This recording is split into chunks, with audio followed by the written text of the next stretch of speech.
It was in October of 2021 when I launched my YouTube channel.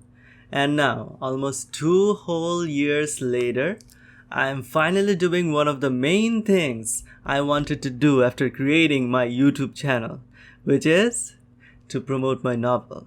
Yes, Alhamdulillah, I have written a novel, a fictional story of over 58,000 words.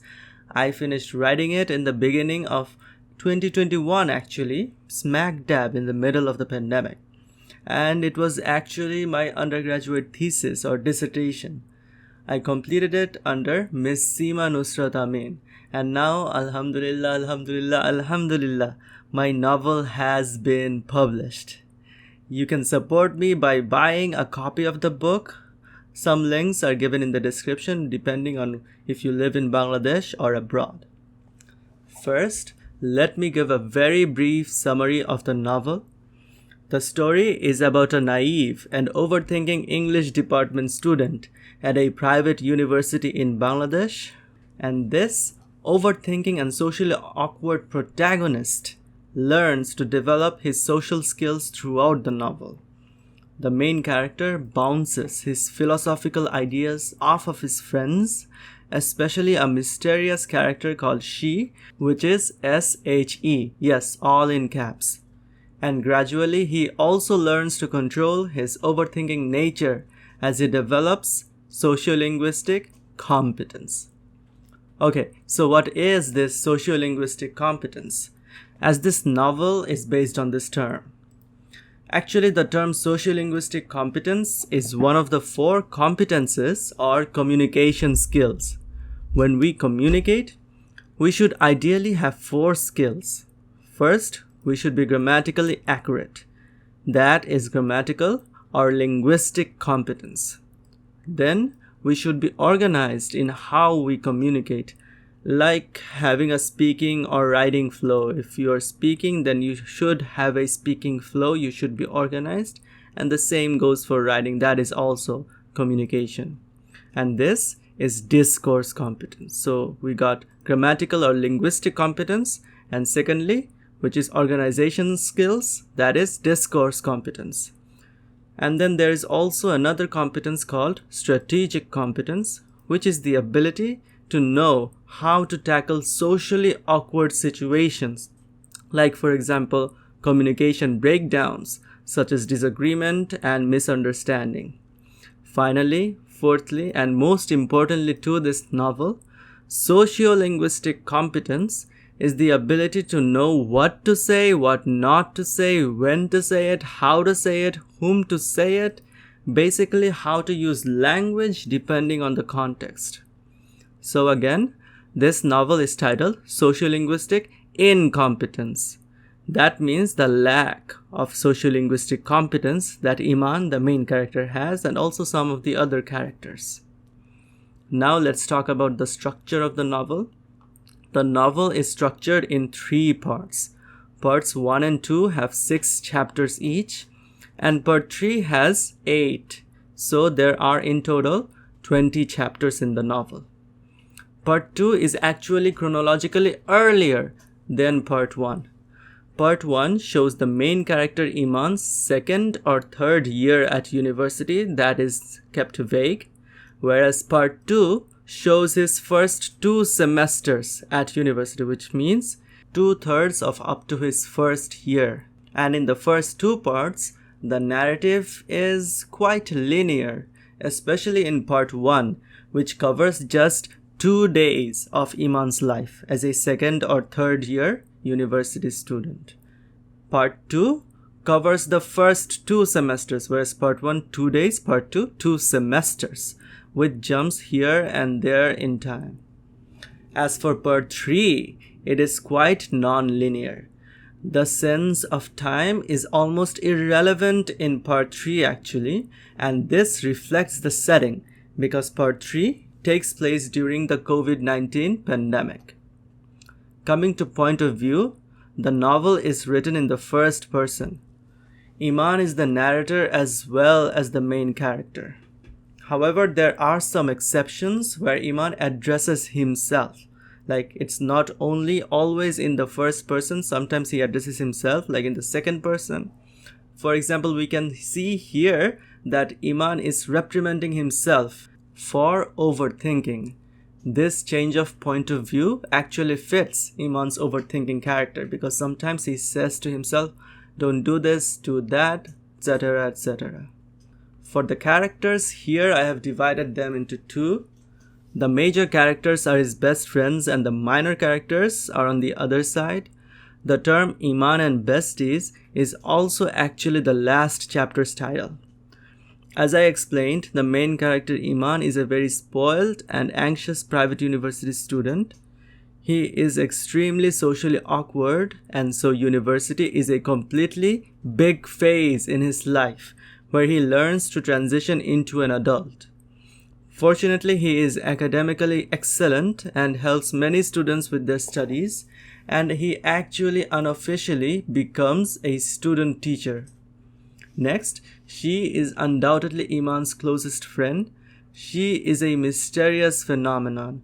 From her name, which is just that, S-H-E in all caps, to her mysteriously bubbly and positively infectious attitude, she remains the one true constant that Iman turns to for solace and understanding. Iman shares almost everything with she. However, she is so unpredictable that the reader may not be able to guess exactly what she will say and do. And there is even a scene where Iman imagines what she will say to him. But even though he is so close to her, his prediction is wrong, as she does not play out the way that he thinks in his head. As for the other besties, Minthan is a girl who has had a tragedy in her life. Her boyfriend, with whom she had been with for 7 years, had cheated on her. However, Minthan does not let this tragedy keep her down, as she maintains a jolly attitude. However, due to the tragedy, she has become very suspicious of social relations and keeps to herself. She also wholeheartedly disdains pretensions, almost in a black and white manner. As for Sareen, she is a very happy-go-lucky girl who becomes Iman's first female friend. She is hardworking and productive, and she remains busy with club activities. However, though she also works hard on her studies, her Bangla medium background keeps her a struggling student throughout. Another character who suffers from his Bangla medium background is Yasin. His English is even much worse, and he tries his level best to improve. Perhaps his extreme anxiety, which is much more than that of Iman, keeps him subdued. Yasin's anxious personality offers some comic relief throughout the novel, but on a deeper sense, it also shows how important someone's upbringing is that shapes his or her personality and sociolinguistic competence. Going to the minor characters, Nihan used to be Iman's best friend in his first semester, but due to a change in departments, he grows distant. Though not completely like Afifa, who has a fight with Iman and then grows distant.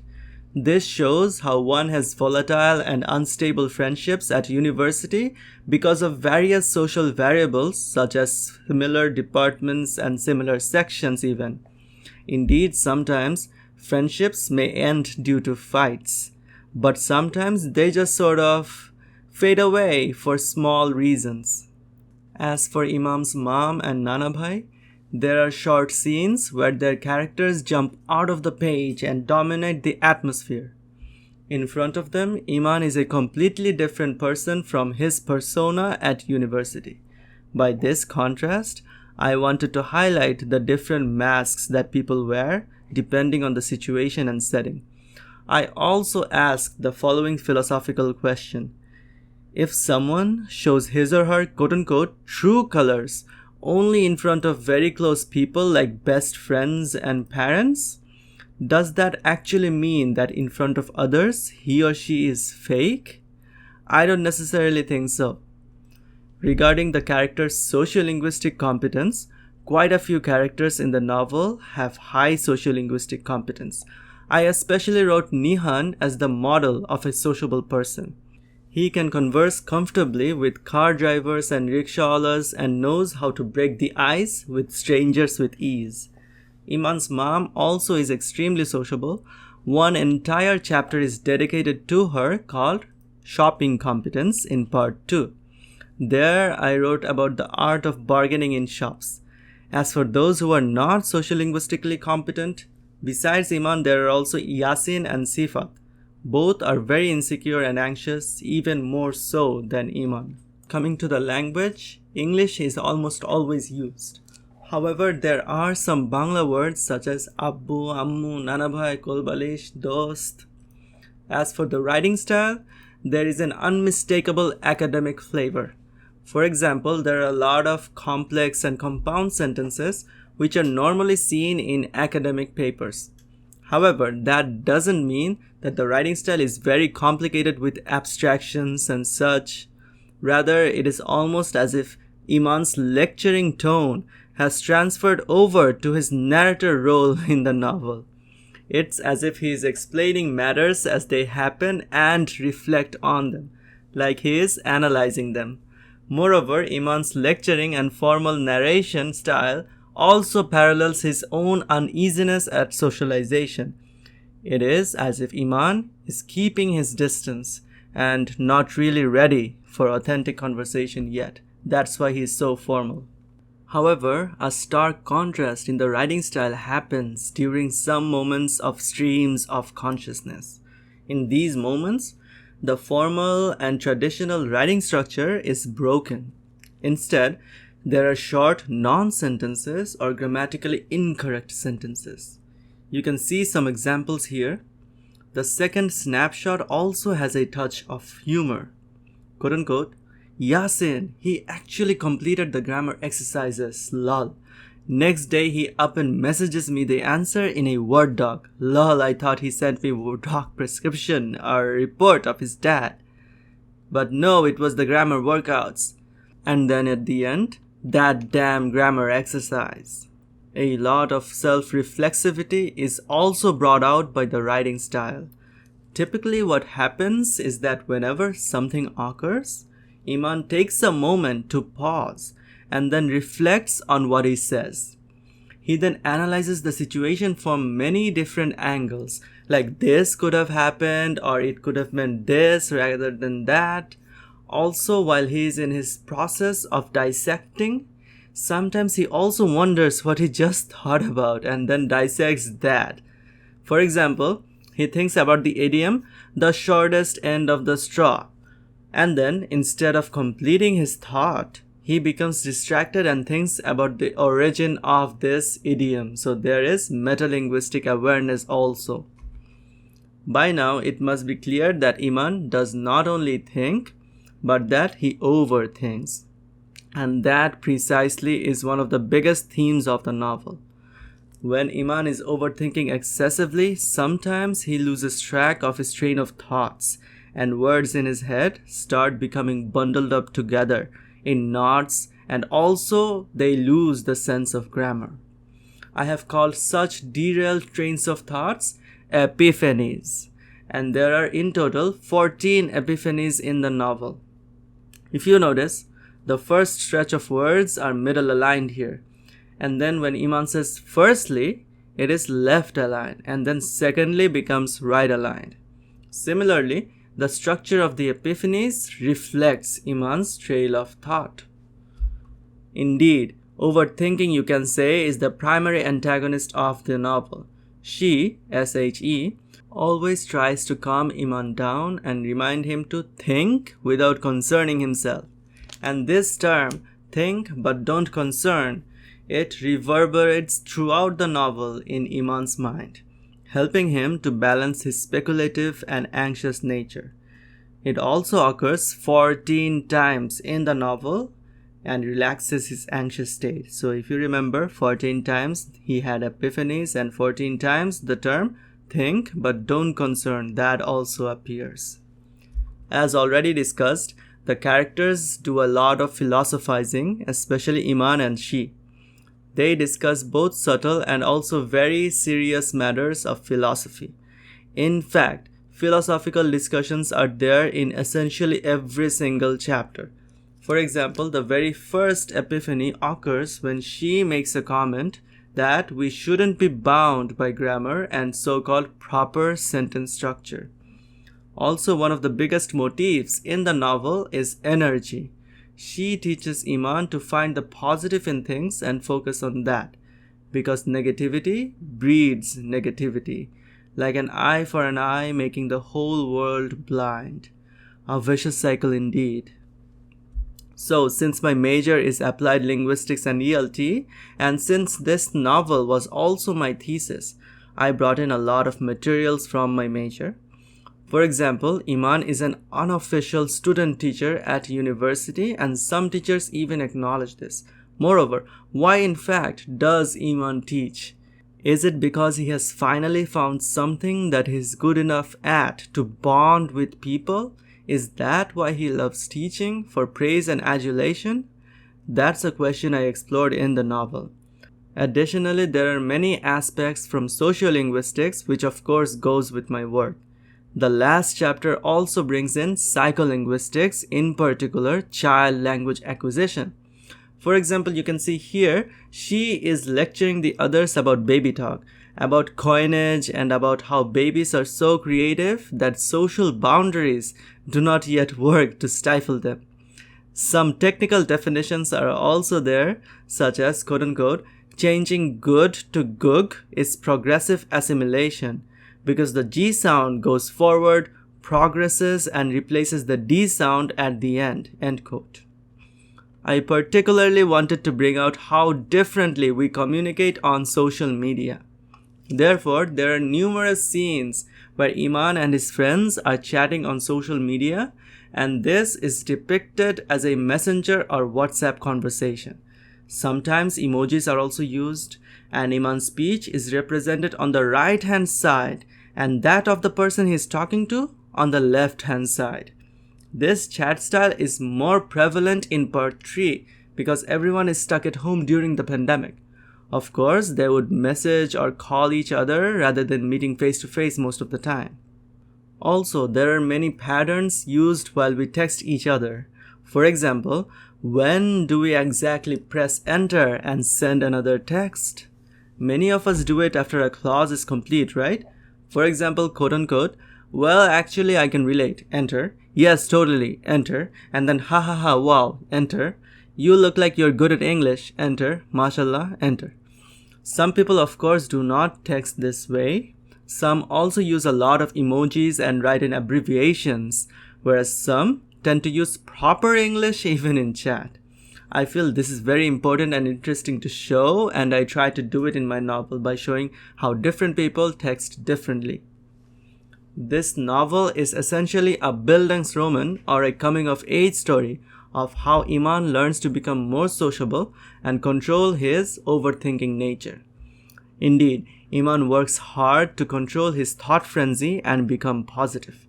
And many times, he shifts back and forth between being stoic and being nervous and even being too positive. And he didn't just change due to one or two situations, but rather a series of them. Besides Iman, many other characters also change throughout the novel. For example, Nihan comes to the conclusion that he does not actually need to always go out of his way to make conversation and appear sociable. Sometimes he has felt irritated and not in the mood to communicate with others. He is not feeling extroverted all the time, that's natural. But since he was expected by everyone to be the extroverted and smooth sociable person, he then used to become that way in keeping with social expectations. As the novel progresses, however, he shows the capability of balancing this thought, this dilemma. Also, this novel is not always positive and inspirational. It also shows how harsh and random society can be. For example, though Iman largely flourishes at Vasar, Sarin gets into trouble for exactly the same reason, for being overly friendly, because that is also not the ideal thing to do. Let me now move on to some more subtle fictional elements in my novel. There is a lot of foreshadowing, and I love foreshadowing.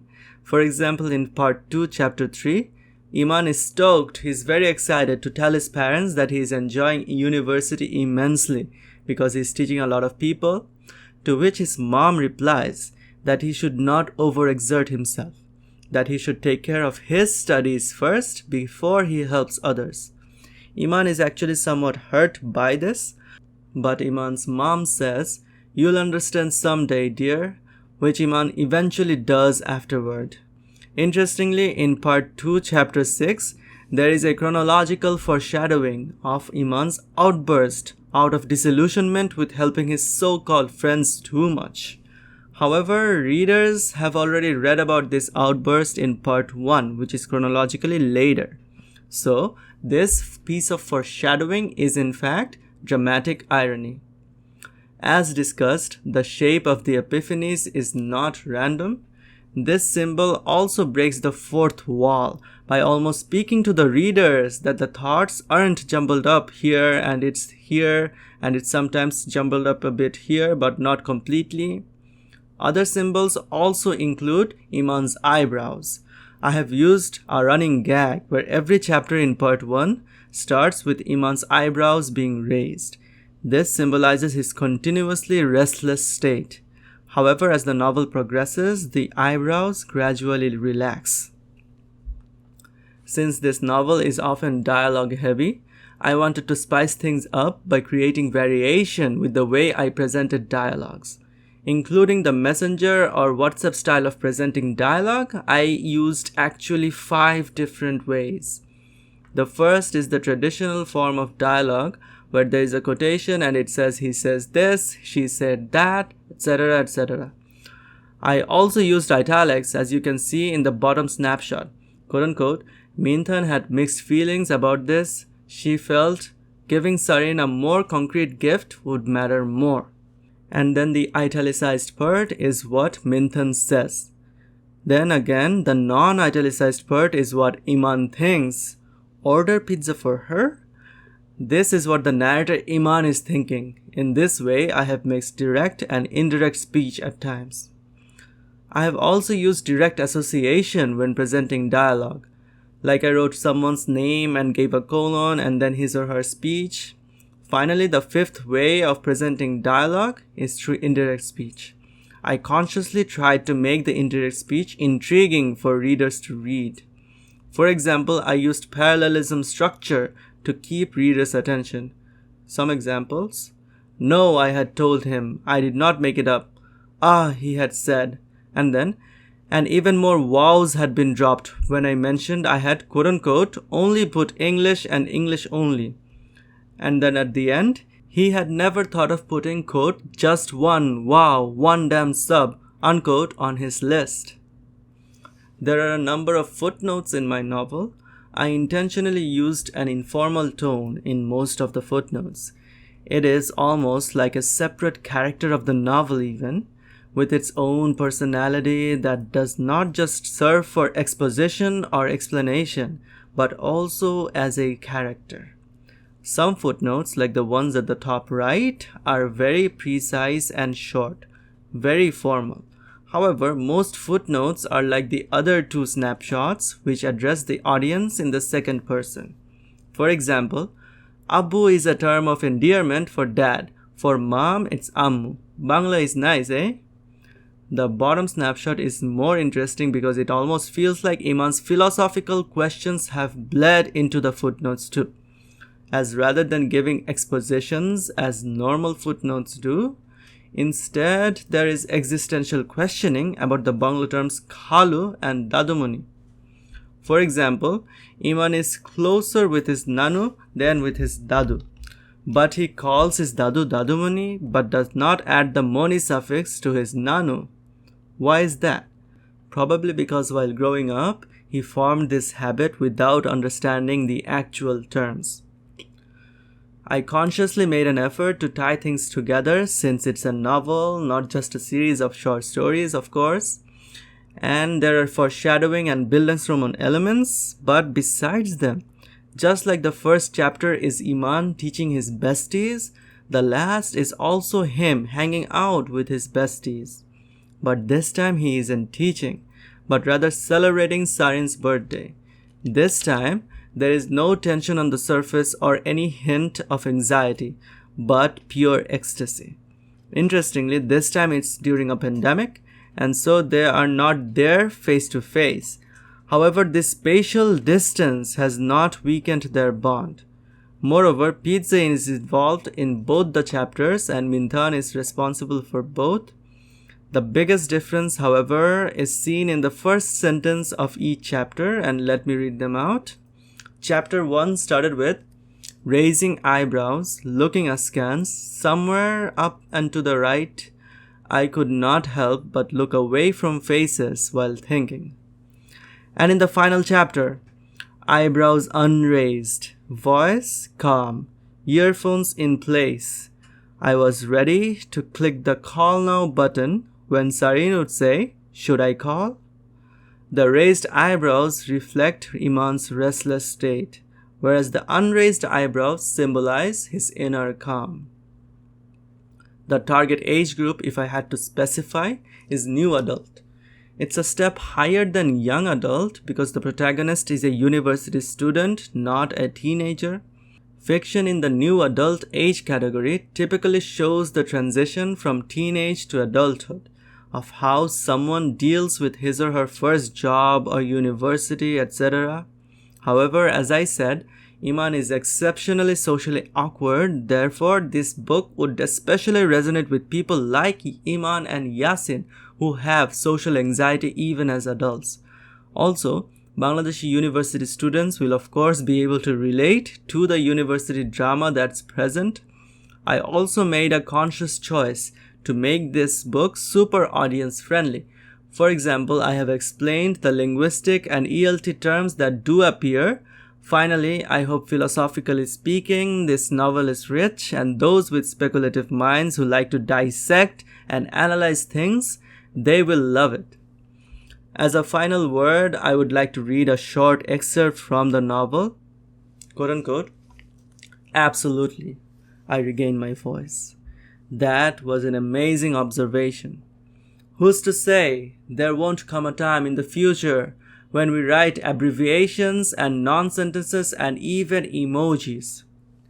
How can we write emojis? Do we draw them? Yasin asked.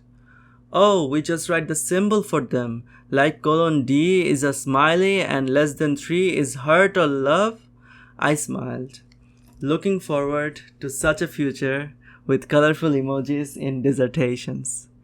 And Alhamdulillah, my dream has come true. I have written a novel as my thesis, and not only that, but it has also been published.